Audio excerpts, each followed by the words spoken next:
Hi, I'm RC Jim, and welcome to a brief little video on how to fly your radio-controlled airplane. Now, this is especially for beginners, and it's in response to a question that we received in the comments on our training video.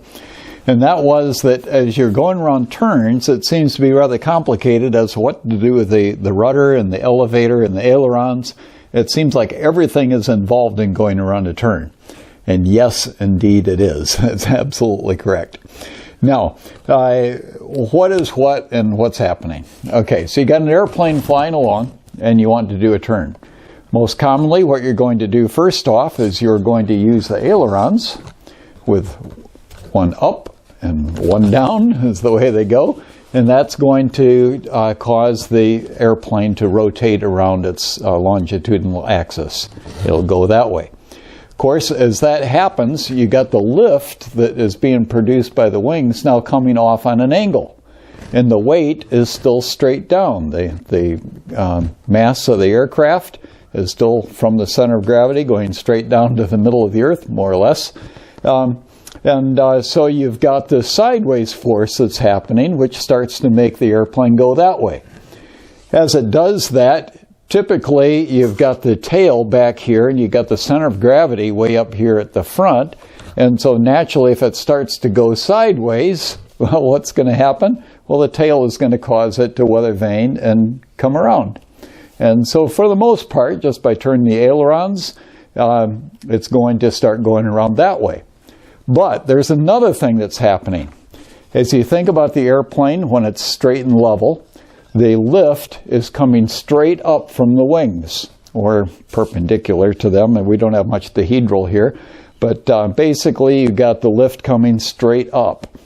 When you go to turn it like this, that lift is going straight out from the wings, but there's only a portion of that that's vertical.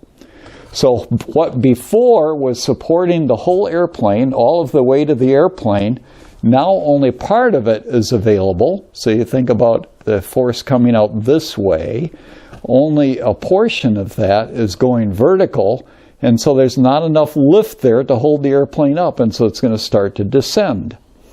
So what do you do to counter that? Well, typically if you want it to go up, you add in some elevator. And so you pull in a little bit of up elevator, and that helps maintain the altitude going around the corner. Now there's one other thing that can be happening, and that is what we call adverse yaw. Now as you notice with the aileron down like this, it's increased the lift on that wing, which is what made it go up. But increasing the lift also increases drag, and so it's going to tend to push back on that wing. So you think about it just looking at it from the top, if that is happening, and this one over here is the one that is producing that extra lift, that extra drag is causing the plane to rotate that way. But when you're lifting this wing, you're wanting to turn the other way. Okay? So that's what we call adverse yaw. When you add in that aileron over there, it's going to tend to twist the airplane a little bit in the wrong direction. And so if you've got that happening, you counter that with a little bit of rudder. And that counteracts what's happening with this adverse yaw.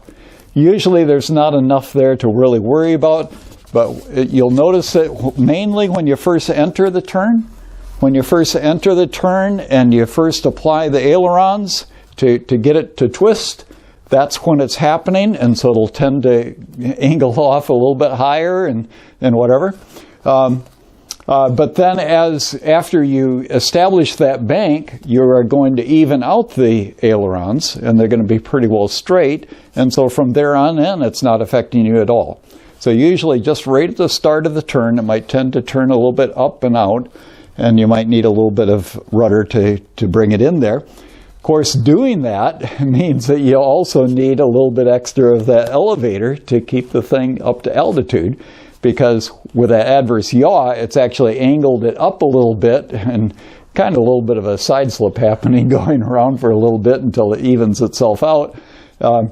So the rudder can come into that as well. I might mention that you can put in some coupling between the ailerons and the rudder to have that automatically go in with the radio. and you can look at our videos on setting up your radio transmitter for that. Now, there is one other thing, though, that you might want to be aware of. Now, most of the time with a trainer, they're very well behaved, and on takeoff, it's pretty simple and straightforward. But when you get into tail draggers, such as this, there's two things that tend to happen. One is that because the wheels are up in front of the center of gravity, this one, your center of gravity is right here, and the wheels, you can see, are roughly, even with the front of that wing, but the center of gravity is back here. If you get a little bit of a turn happening on the takeoff run-up, that tend to go a little bit sideways, there'll be a force on the wheels to try and make it worse, and you can have what was called a ground loop, just it's spinning around horizontally on the ground. So with that, you're very carefully making sure with the rudder that you're holding it straight.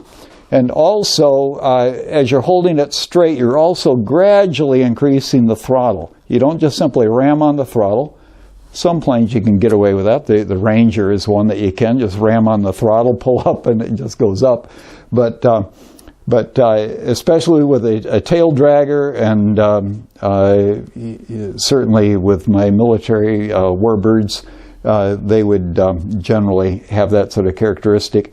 You want to be real careful, move the throttle up gradually get that airspeed going as it's still running along the ground, and then after you get a nice good bit of speed going, then the plane basically will lift off by itself and you go from there any way you like.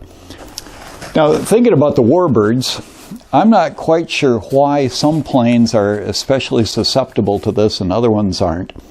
But as you have the propeller spinning around, it's blowing the air back, but it's also putting a bit of a twist on the air. Okay, for the air that's passing these big wings, it's not really affecting an awful lot because it doesn't have a lot of leverage. The center of gravity is right in the middle. It's pushing out here, and it's got a whole lot of other surface that's not being affected, so it doesn't affect the main wing too much. But as you think about this air rotating, going around in this direction, in a clockwise direction for the pilot, when it comes back here and that clockwise air hits the tail, then two things are happening. First off, with regard to the horizontal surfaces, one is getting pushed up and one is getting pushed down, and it's only a very small moment arm that you have here for that force to act upon, and so it's not doing much of anything as far as affecting the plane. But with a vertical stabilizer, there's only the one going up, and with this airstream coming around and hitting it from this side and having a long distance back from the center of gravity back to the tail, it'll tend to push it that way, which is to say, push it into a left turn. Now, as I mentioned, it seems that some planes don't get affected by it all. Other planes get affected a lot. With me, it's warbirds that get affected the most. But not all of them, some of them, and why it's, more so on some than others, I don't know. So for those of you that do know, please put your comments below and tell us what's making the difference. What I do know is that it can be quite violent as far as pushing that plane to the left. You need to make sure, if you got a plane that is has that sort of tendency, make sure you got plenty of rudder travel to be able to hold that thing straight, because you've got to keep it straight. And also you're extra careful with regard to slowly accelerating. Get up plenty of airspeed while you're still on the ground. Keep that thing straight. Gradually get it going faster and faster. Make sure you got plenty of runway length to be able to get it, and keep it straight until it finally takes off. And hey, Bob's your uncle. But with that, the danger is that with that adverse yaw, it ends up heading off to the left, and you think, oh, I got to get off the ground, I'm headed for the side of the field, and the thing starts to pull up, and with it turning to the left, there's not as much airspeed on the left wing. The left wing will stall, drop the plane into the ground, maybe even do a cartwheel along the way, and that is not a happy thing to have happen. So I trust that that'll be helpful to you. Well, those are just some little tips for you guys getting started. And as you try things, give us your response below. and let us know what you think. Again, as always, if you'd like to subscribe to our channel, just click on the little circle there with my picture on it. And if you'd like to see some other videos, have a look at the link over here. You have a great day.